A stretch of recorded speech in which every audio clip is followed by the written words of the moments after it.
ये जो रोस्ट और एक्सपोज आप अभी देखने वाले हैं, ये आपका भाई कल ही शूट कर चुका था, लेकिन मुझे क्या मालूम था सीज फायर हो जाएगा। जब हमारी बैटिंग आई तो मैच ही खत्म हो गया। तो आज के रोस्ट और एक्सपोज में कुछ शॉट्स कल वाले होंगे और कुछ शॉट्स आज वाले जो बाल कटवाए हैं इसके बाद होंगे।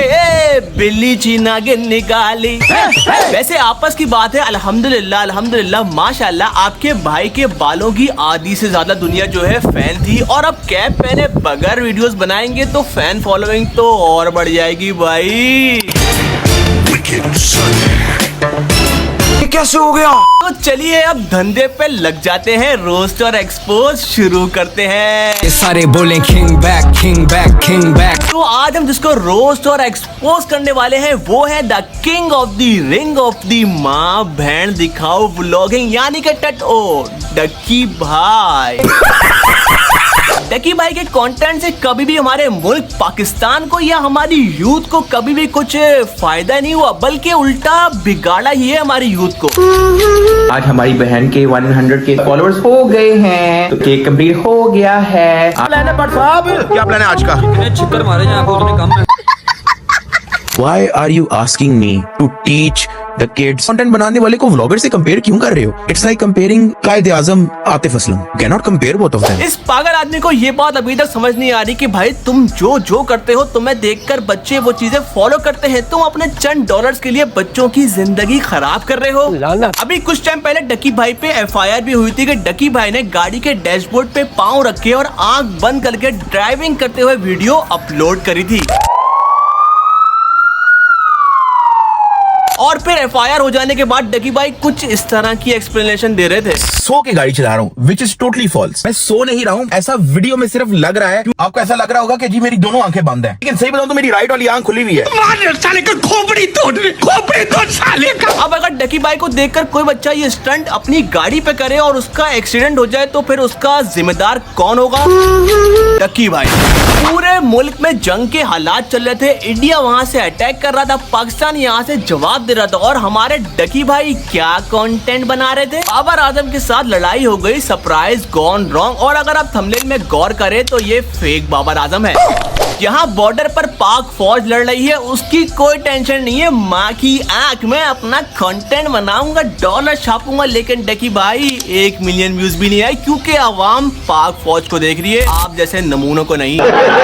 7 मई को जब इंडिया ने पाकिस्तान पे अटैक करा तो हाथ के हाथ पाकिस्तान में ट्विटर भी अनबैन हो गया, और ट्विटर के अनबैन होते ही डक्की भाई क्या ट्वीट करते हैं? PC Twitter unban. नालत है यार हमारे इन कंटेंट क्रिएटर पे। 7 मई को इंडिया ने पाकिस्तान पे अटैक करके 30 से ज्यादा लोगों को जख्मी किया, 7 से 8 लोग तो हाथ के हाथ शहीद हो गए, उसमें एक छोटा बच्चा भी था। इंडिया ने जानबूझकर हमारी मस्जिदें शहीद करी, और हमारे इन घटिया कंटेंट क्रिएटर को सिर्फ इस बात की फिक्र है कि यार अगर हमने इंडिया के बारे में कुछ गलत कह दिया तो कहीं हमारे इंडियन सब्सक्राइबर हमें अनसब्सक्राइब ना कर दें। बाबर आजम के साथ लड़ाई हो गई, सरप्राइज गॉन रॉन्ग, पर 7 मई को इंडियन अटैक की वजह से एक छोटा बच्चा शहीद हो गया, इस पर कोई भी व्लॉग नहीं आया। आपके भाई ने तो आपको 1 साल पहले ही बता दिया था कि पहले के वालिदैन अपने बच्चों को ये समझाया करते थे कि बेटा पढ़ाई लिखाई कर लो, अक्ल शऊर बहुत जरूरी है, वरना पैसा तो जमादार के पास भी है। लेकिन आज के वालिदैन अपने बच्चों को ये सिखाते हैं कि बेटा पढ़ाई लिखाई कर लो, अक्ल शऊर बहुत जरूरी है, वरना पैसा तो डक्की और रजब भट्ट के पास भी है।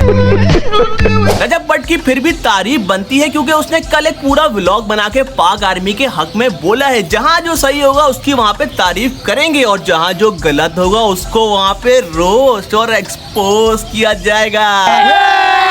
इंडिया के मुसलसल ड्रोन अटैक के बाद डक्की भाई ने भी एक छोटी सी स्टोरी अपलोड करी, क्योंकि डक्की भाई को भी ये बात मालूम है कि यार अगर अब मैं चुप रहा तो लोग मुझे हेट देना शुरू कर देंगे। लेकिन उस स्टोरी में भी कहीं भी इंडिया के खिलाफ कोई भी बात नहीं करी, वो बच्चा जो शहीद हुआ उसका भी कहीं पर कोई भी जिक्र नहीं करा, क्योंकि कहीं मुझे इंडियन अवाम अनसब्सक्राइब ना कर दे, मुझे भी बाइकआउट ना कर दे। अस्सलाम वालेकुम। इस वक्त जो करंट सिचुएशन चल रही है आप लोगों को उसके बारे में पता ही होगा, क्योंकि मैं अपने मुंह से नहीं बोल सकता। फिर भी चीजें अगर एस्केलेट होती हैं तो मैं आपको कुछ सेफ्टी मरीज बताता चलूं। अबे क्या नफ्सियाती मरीज है या फिर अवाम को नफ्सियाती मरीज समझता है? जंग होने के बाद के सेफ्टी मेजर बता रहा है, लेकिन जंग क्यों हो रही है, जंग की वजह कौन है, इसके बारे में अपने मुंह से नहीं निकाल रहा। क्या बात है सर, क्या बात है सर। हेलो मोदी जी, अरे नहीं नहीं हम आपके गुलाम हैं। अरे नहीं नहीं, मुझे आप इंडिया में बैन नहीं करिएगा। इंडियन सब्सक्राइबर मेरी जिंद मेरी जान, ये जो मैंने स्टोरी अपलोड करी है ये सिर्फ और सिर्फ पाकिस्तानी अवाम को एक बेवकूफ बनाने के लिए करी, ताकि बाद में मैं बोल सकूं कि मैंने तो पाकिस्तान में बैठकर जंग के बारे में बात तो करी थी, अपना पॉइंट तो अपना नैरेटिव तो मैंने दिया था ना।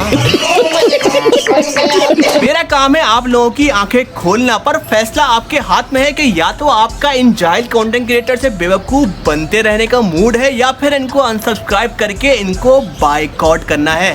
जहाँ पे इंडिया का आया था ड्रोन, लेकिन पाकिस्तानियों ने टुस टुस टुस टुस करके उसको गिरा दिया है। आपका ड्रोन था हल्की चादर का, क्योंकि हम लोग उसको बेच रहे हैं कबाड़ में, तो उसी के पास से क्या आया है, सिर्फ 1500 रुपए रेट लगे। अरे इंडिया से अच्छे ड्रोन तो हमारे इरफान भाई इरफान जुनेजो उड़ा लिया करते थे। हर वो बड़ा कंटेंट क्रिएटर, बड़ा आर्टिस्ट जो दिल से पाकिस्तानी है, उसने पाकिस्तान के लिए आवाज उठाई, जैसे कि हसन रहीम। रात को एक बच्चा शहीद हुआ है, तो आधे से ज्यादा आपकी आवाम की खुशी देखी है। जब पहलगाम पे अटैक हुआ था, पाकिस्तान में हर बंदे ने कंडेम किया था। इरफान भाई ने भी इंस्टा स्टोरीज लगाई और अब उनका अकाउंट भी इंडिया में बैन हो गया है। सारा सीन यही है, जो भी इंडिया के बारे में बड़ा क्रिएटर बात कर रहा है उसका अकाउंट इंडिया में बैन कर दिया जा रहा है। और डकी भाई के 8 मिलियन सब्सक्राइबर हैं, उसके बावजूद 1 से 1.5 मिलियन व्यूज आते हैं। अब अगर डकी भाई ने इंडिया के बारे में कुछ गलत बोल दिया और इंडिया में बैन हो गए तो फिर तो शायद 5 लाख व्यूज भी ना आए।